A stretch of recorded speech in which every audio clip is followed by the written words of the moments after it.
Lindell feeds it on the other side, skated through center ice, and a big hit thrown there by Sam Bennett, who steps into Devin Shore with a big check at center ice.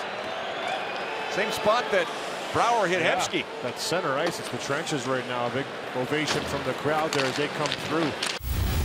About it, and here it is. Yeah, and it was a big one too. Just a crunching hit by Sam Bennett coming across. Aggressive backtrack through. He catches Shore. Maybe watching his chip in a little bit too long. Head up.